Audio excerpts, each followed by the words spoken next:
This is Agriculture Today, and I'm Shelby Varner with the K-State Radio Network.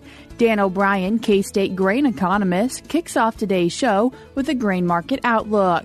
He recaps what was discussed at the Risk and Profit Conference and why markets are described as comfortable. Head of Western Kansas Research Extension Center's Brian Olson continues the show for today as he previews the upcoming topics at the field days in Western Kansas. Ending the show is Chip Redmond, K-State meteorologist, with a weather update. He explains why we have seen moisture in Kansas and what we can expect in the forecast. That and more is coming up ahead on Agriculture Today.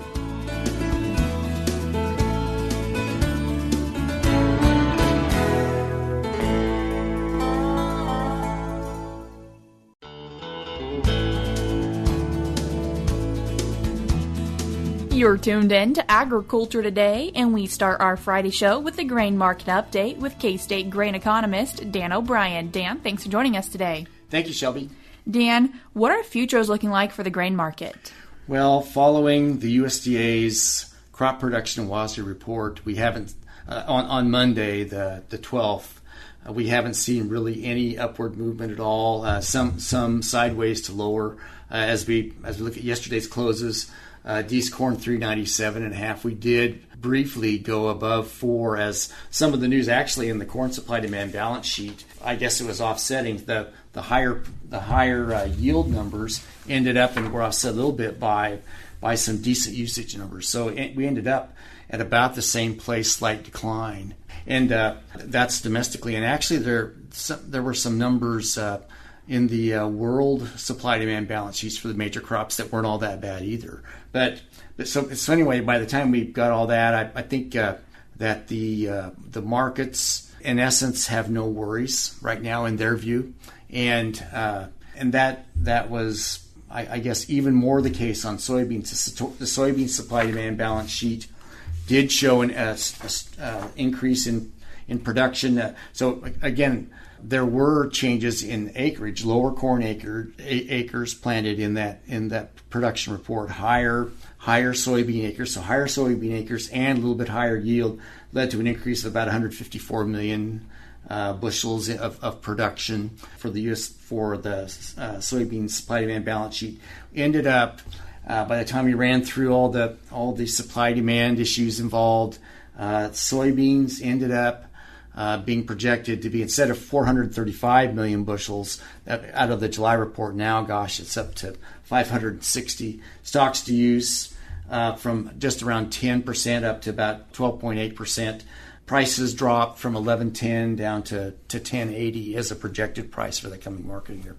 So you bring all that together and really a pretty bearish report on soybeans. And November soybean futures now below $10. 968.5 on yesterday's close.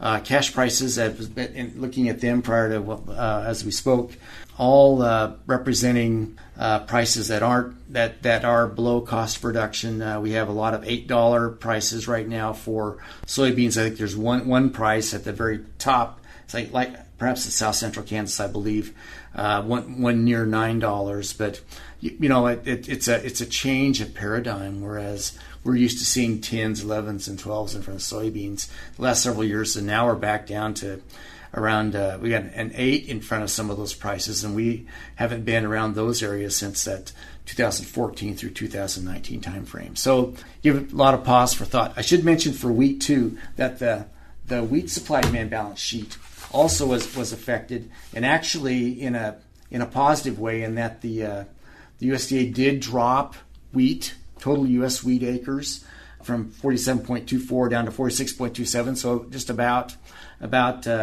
1 million acres, and that was planted. About 800 million acres, 1,000 acres, less harvested also, so that was positive. Yields were up. By the time you brought all that together, we did see about 26 million bushels decline. Not much in the bigger picture of things for U.S. wheat production. The ending stocks number declined from 856 down to 828. So, that's almost rounding error for a lot of these things. Price left unchanged at 570. But I noticed, especially though, is when you look at cash prices, I think I may have mentioned this once already.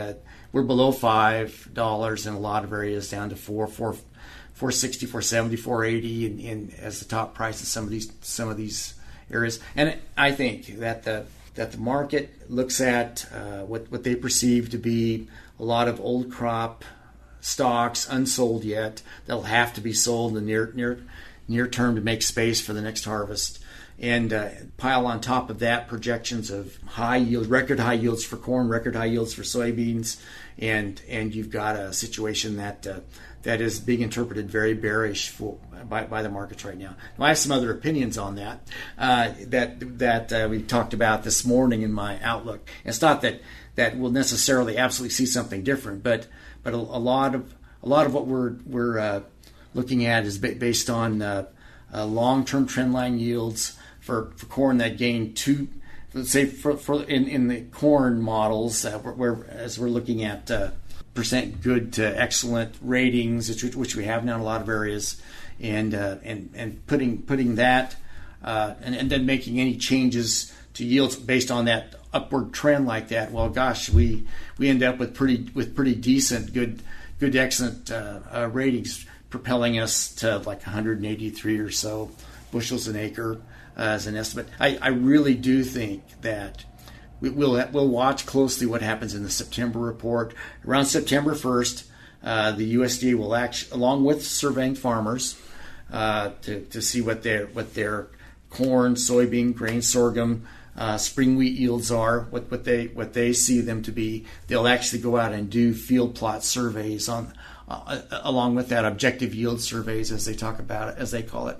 And so I really think that I'm really looking forward to that information. I think it'll help us a lot to really see where we're at. And in my projection, talked about that probably about a 55% chance, 60% chance the USDA is right. We've got record yields. But there's a substantial chance, 30 or more percent chance that, we still have record high yields, but 1 or 2 or 3 bushels an acre below that. And you could take 3 to 4, you could take 4 bushels, 5 bushels an acre off that USDA's yield projection, 183, and still be a record yield.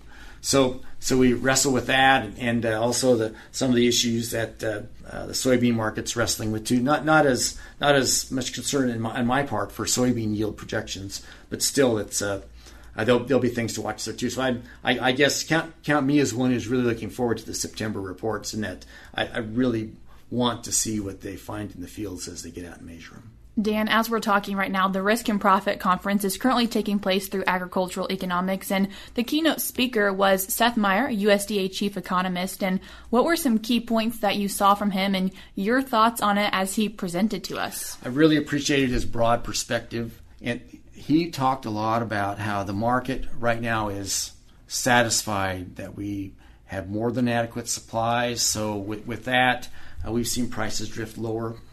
He expressed some of the same things you and I have talked about in the wheat market, how it's difficult with a war going on and ending stock continuing to decline to see such low wheat prices. So that's something I talked about also in my session this morning. Guy Allen as a discussant, so we both took a shot at that, and also had some good statements, some really thought-provoking issues on oilseeds. And particularly renewable diesel, and how on the West Coast, California in particular, there's some rules, regulations that have a major impact on renewable fuel usage, renewable fuel production and usage, as well as the import of cooking oil, used cooking oil, and other products like that from overseas. So overall, gave an outstanding discussion. Talked about grain markets as well as some things on the livestock, and overall I just think very, very positive. We really appreciate having him, and his perspective is that got a lot of supply around, prices aren't very high, take a little while to undo all that, and talked about how our currency does work against us in terms of our exports, and gracious are especially in the wheat market, higher U.S. dollar in play.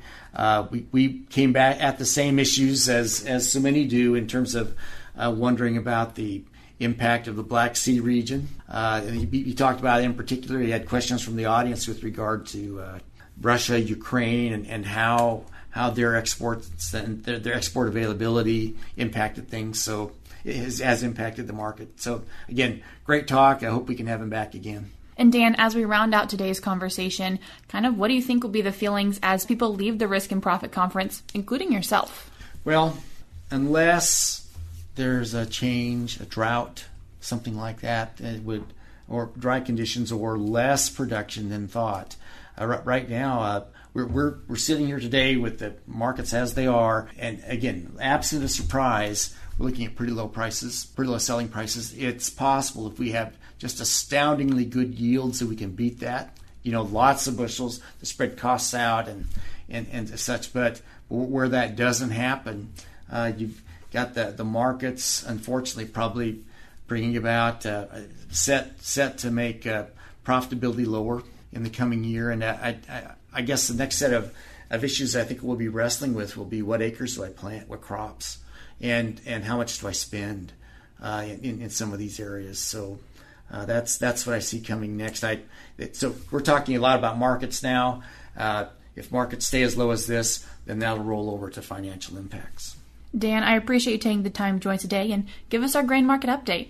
Thank you so much. Appreciate it, Shelby. That was K-State grain economist Dan O'Brien. We're cutting to a short break now on Agriculture Today, but stick around because we have more for you ahead.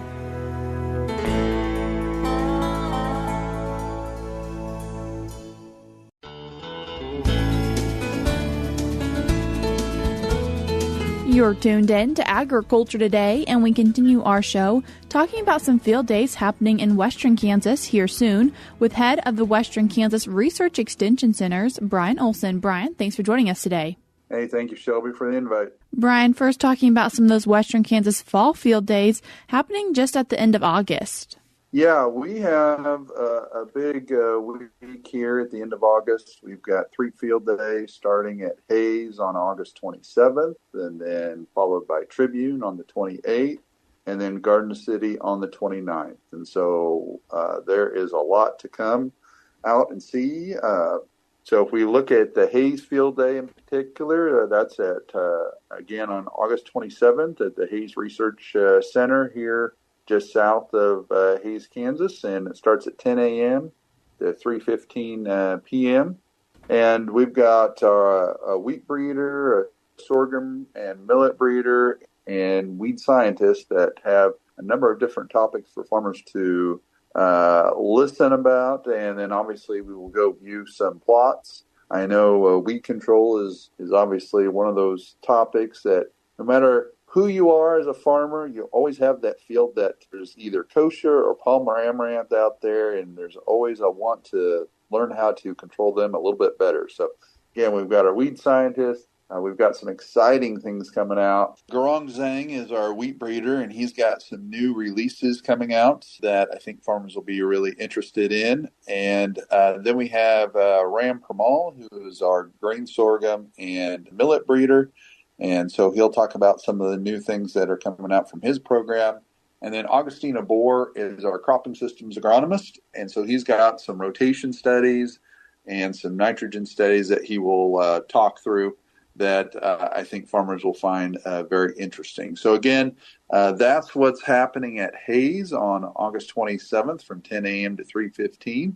And then as we move on to the 28th, we're over at Tribune. Now, Tribune is out on our far western side of Kansas. It's right along the border with Colorado. And so there's obviously a big difference between Hayes and Tribune with respect to rainfall. And so this year, Tribune is focusing in on their dryland research. Last year, it was about the irrigated research that's to the east and north of the main station. But the main station has those long-term dryland plots that many farmers find extremely interesting because the information that we garner from that is very useful. And so Alan Schlegel was there for a number of years, and Alan has since retired. And so Lucas Haig is the interim head, and the team out there has been carrying those long-term research plots forward.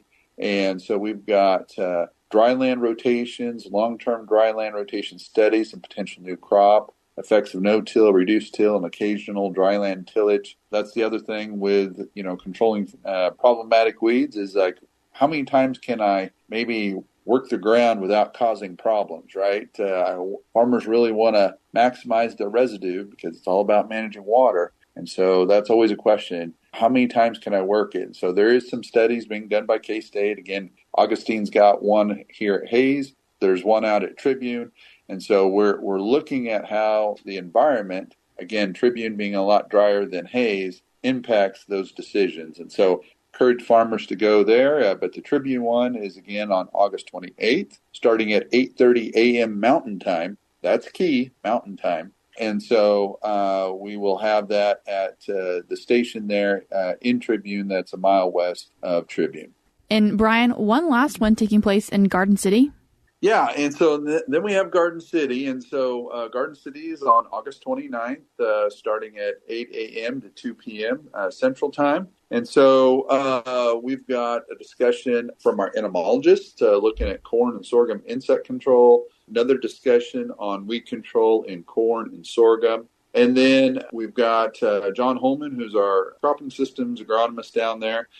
He will be discussing cover crops and annual forages in a wheat, sorghum, fallow cropping system. So there is quite a few things going on down at the Garden City station that I think that farmers will find of interest, that will help them, learn how to manage some problematic pests, but then also maybe find a different way to bring some value to their production system by incorporating some different forages. So needless to say, we've got 3 days across western Kansas where we've got quite a few unique and interesting talks, but there is some, we'll say, some consistency across the sites because, again, managing water is key, as we all know, to the system out here. And so we're looking at how environment impacts the production system. Brian, what does registration RSVP look like for these field days? Yeah, we encourage farmers or the general public to RSVP.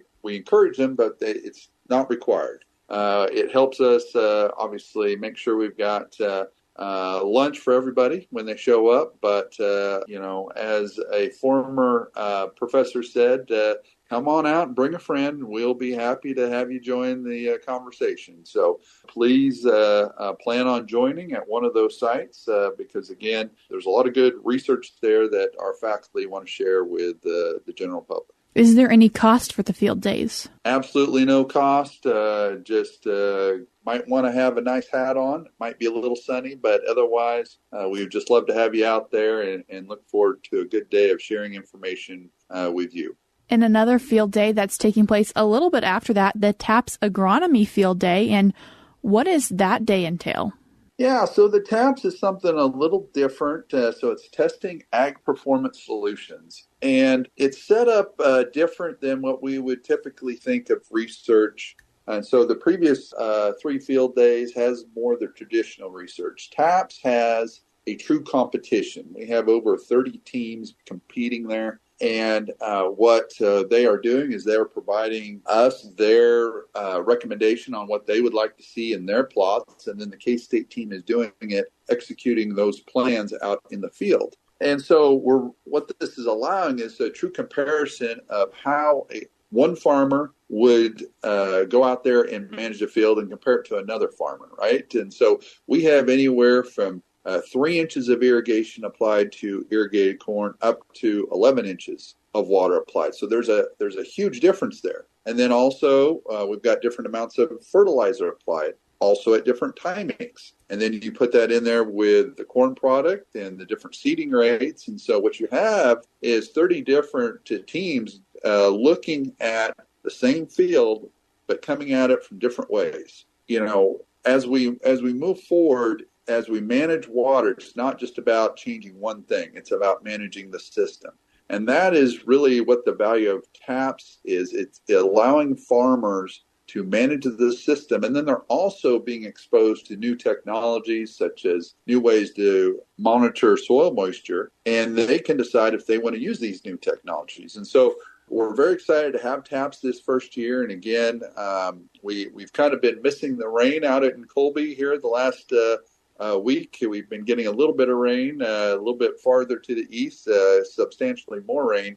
And so we're definitely going to be irrigating out there. But when we get to the September 5th field day, there'll be an opportunity for farmers to go through there and look at that. We'll have industry suppliers of these new technologies there. And so have a good discussion. But the other unique thing is we were planning on having this on September 5th. Well, just by chance, Kansas City Chiefs are playing that night. So we're going to tie in our field day into having a farming and football field day. So farmers can come out, go to the field day, and then that evening we'll have a fun night watching the Chiefs on that September 5th. So we're looking forward to it. It's a nice way to kind of wrap up the field days that we have in Western Kansas. And we hope to see farmers out there and encourage them to register. But again, if they're interested about TAPS, come on out and see, because we do plan to have TAPS at other locations next year, because again, it's looking at the whole system, and that's really what it's about. We want to provide a fun atmosphere, but again, it's about learning how to manage water and how what you are doing as a farmer compares to what another team is doing. So I think regardless, it's a great opportunity for people to learn from K-State folks, learn from industry, but also learn from farmer to farmer. Right? Get those good conversations about, well, why did you do this? Well, I did this because of this, right? So we're looking forward to having that field day on September 5th. Brian, if people want to find out any more information on any of these events or anything happening in Western Kansas with Extension, how do you recommend they do that? Yeah, we've got a nice new website, so please go out there and look up the Western Kansas Research Extension Centers, or just go to wkrec.org. Brian, I appreciate you taking the time to join us today and share with us some information about these upcoming field days in Western Kansas. Well, we look forward to hosting farmers and the general public to come out and learn more, and maybe we'll get you out there sometime in the near future. That was head of the Western Kansas Research Extension Centers, Brian Olson. I will put a link in today's show notes on agtoday.net, where you can find out more information about all these field days. We're cutting to a short break now on Agriculture Today, but stick around because we have more for you ahead.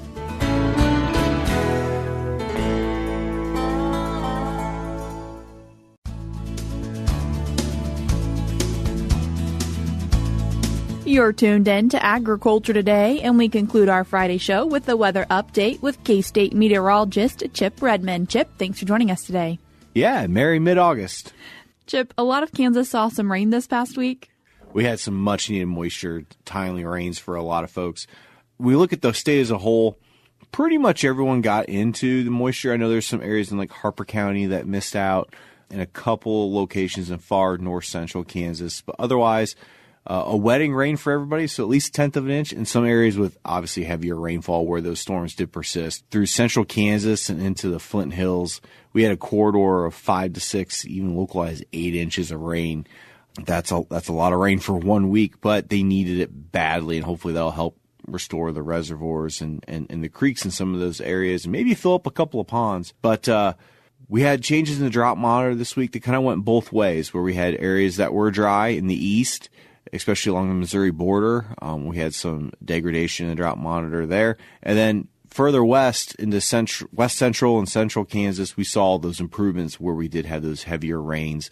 Still, most of the state is in D0 or D1 drought, unfortunately. With this rain, did we see cooler weather? Yeah, when we have persistent periods of precipitation, we had at least 2 this week, depending on where we're at, 3.